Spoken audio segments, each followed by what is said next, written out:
Now while you're watching this video, please remember to like, share this video, subscribe to my channel and click the bell icon for notifications of future videos. Thank you. Well, hello there, welcome back to my channel guys. Yes, so today I have for you yet again another exciting video, and as you can see, the title suggests is the 10 commandments or the law a curse or blessing? Is the SDA church cursed or blessed? This is what we want to talk about in this video. Now, it is a very short video, as you can see.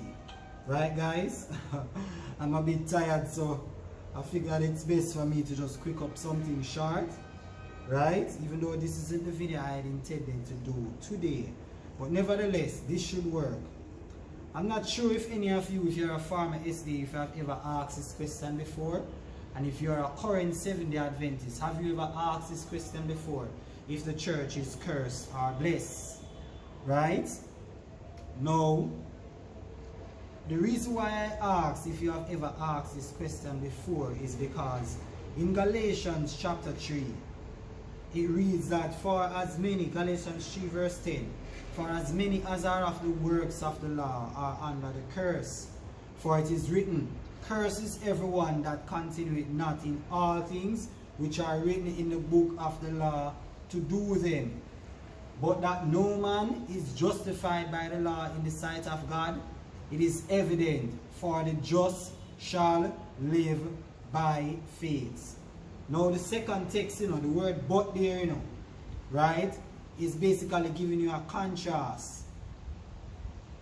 As many as are of the works of the law are under a curse, for curse is everyone that doesn't continue in all things that are written in the book of the law. This is a quotation from Deuteronomy. When the but is added there, Paul is saying, however, that no man is justified by the law in the sight of God, it is evident, right? And the fact that he used this term, it is evident, it is because in verse 10, when it says, curse is every man that doesn't continue it in all things that is written.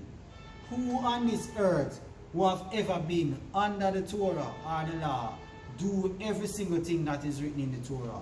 You have the accounts that show that the children, as far as the children of Israel is concerned, they say they were going to do it, right? But they don't do it. This is why God found fault with the whole covenant, God found fault with it. Why? Because the people say they were going to do it, but they broke God's covenant continually. They could not continue in all things that are written in the law to do them. So therefore they were under a curse. And this is why Paul is telling you that it is evident. Just by thinking about that, it is evident. Notice, Paul mentioned about the curse, right? And then he's going to say, it is evident that no man is justified by the law. Why? Because you're going to be under a curse. There's no way you can actually keep everything that is written in it. No one ever did. Right? No one ever did, and that is why it is in Romans 3. Paul says that he concludes that all is under sin, both the Jew and Gentile. The Jew also is under sin because they don't keep God's law. Right? So therefore, every one of them was under the curse. Verse 12 reads, and the law is not of faith, but the man that doeth them shall live in them. So the law and faith doesn't go hand in hand. Because the law said, do this and you will be blessed, and this and that will happen. But faith says, do nothing, just believe, and this and that will happen. And this is why the law and faith is incompatible. If you're under the law, you won't know how to cultivate faith. Because you can't. The law tells you do it and you get it. But faith tells you don't do it, just believe. So the two cannot work. It can't go hand in hand. That's why Paul said it is evident that you can never be justified by the law. The just shall live by faith. In verse 13, Paul tells you that Christ has redeemed us from the curse of the law, being made a curse for us. For it is written, cursed is everyone that hangeth on a tree. So they were under a curse. Right? That is the Jews, because they don't continue in all things that is written in the law to do them. But Christ died and redeemed them from that curse. Why? Because he continued with it in all things that is written in the law and did it. So when he died now, his death lift them from the curse that they were actually under. Now I know Seventh-day Adventists will want to say, that what happened is that Christ redeemed you from the curse of the law, yes, but you are still under the law. Christ never redeemed you from the law, he redeemed you from the curse of the law. In the chapter that follows after though, it tells you clearly that Christ redeemed us from the law. Right? So this completely refutes what they would want to make out of this. It's not just the curse he redeemed us from, it is the law as well. Right? The minute he redeems us from the curse of the law, he redeems us from the law. It's automatic because they go hand in hand. The law and the curse goes hand in hand. You can't redeem from one and don't redeem from the next.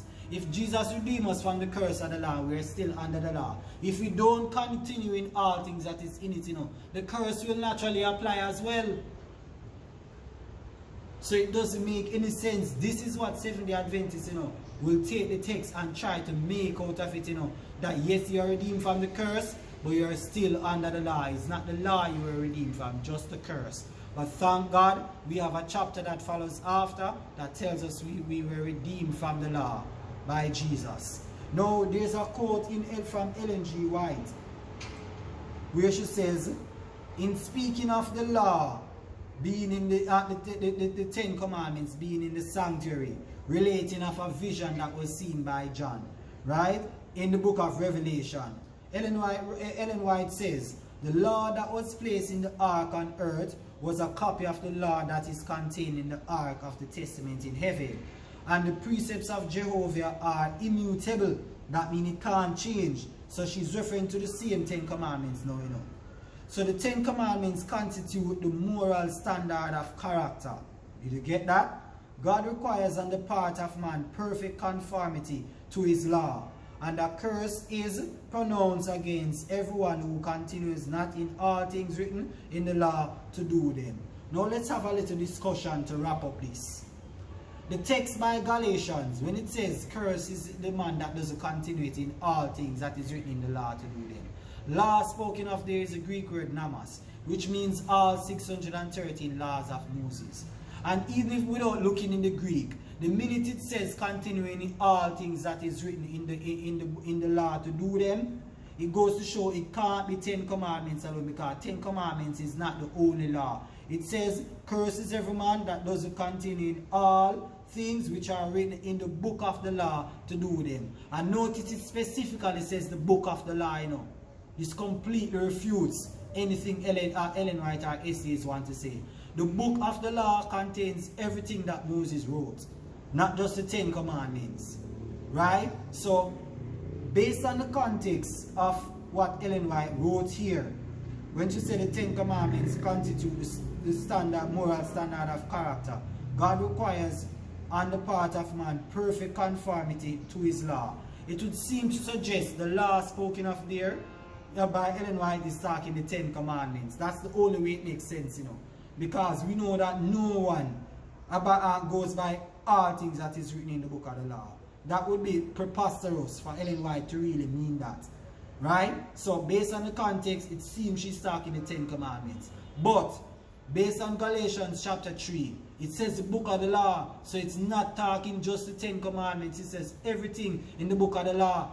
But you see, guys, what I'm talking about when I consistently talk about SDAs and the law game, I have a video on that. You can check it out, right? I'll put on the screen where in my playlist you can find that video. SDAs and the law game. This is their law game at play again, They take the text, and the text clearly says it's all things that is written in the book of the law. And here Ellen White is extracting 10 commandments from out of it, right? To tell them that if you don't keep the 10 commandments perfectly, a curse is pronounced upon you. And here's the reason why she does this. She wants to force 10 commandments on them and tell them that if you don't do it, you're going to be cursed. And she take the text from Galatians and take it out of context to enforce 10 commandments when the text is not just talking about the 10 commandments. Right? But let's even work with Ellen G. White here. Let's work with her clear dishonesty. Right? Let's work with her right here and say it's talking the 10 commandments. No Seventh-day Adventists keep all of the 10 commandments either.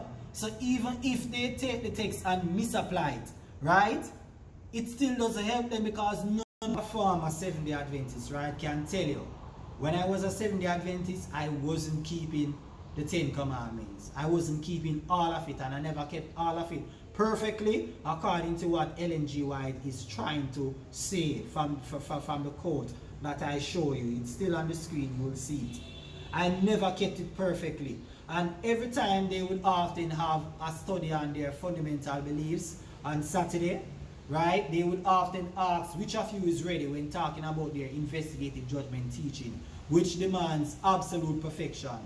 Whereby if you are not absolutely perfect, by the time Christ takes your file to screen it, to see what you're dealing with, then you're lost. Whenever they would ask the question, who among us is ready? No Seventh-day Adventists would ever put up their hands. Why? Because they know they haven't reached a stage of perfection. They know that they are not keeping everything, they're not doing everything that God says. They're not even keeping all of the 10 commandments. First and foremost, they don't keep Sabbath like how they ought to. I have videos on that as well. I'll put the name of it on the screen that you can check out, where I show that Seventh-day Adventists don't keep the Sabbath. And not just them, these modern day Sabbatarians, they don't keep Sabbath how it ought to be kept. So no one actually keeps the 10 commandments. And as a result of this, all persons who are promoting the 10 commandments, right, even if it's not all things in the book of Moses, just the 10 commandments, they are under a curse according to what Galatians says. So then, is the question answered for you? Does the 10 commandments, let me read back the title of this video, right? Is the 10 commandments or the law a curse or a blessing? Whichever one you want to say. Whether you want to say all of the law, the book of the law, or 10 commandments, is any of them a curse or a blessing? Based on what we discussed, the answer is no. Second question, is the SDA church cursed or blessed? Since they promote law and they don't continue in all things that is written in it, even the 10 commandments, then it follows that they are under a curse. I'm sorry to say this, but I make an appeal. If you're a Seventh-day Adventist listening to this video, you might want to really sit down and do some thinking, right? And ask yourself the question, if you want to continue to be under this curse. If not, why remain in the Seventh-day Adventist church? Right? This is for you to think about and for you to answer. With that being said, I end this video. If you enjoyed it, you know what to do now. Like, comment, subscribe, and share this video. Bye-bye now.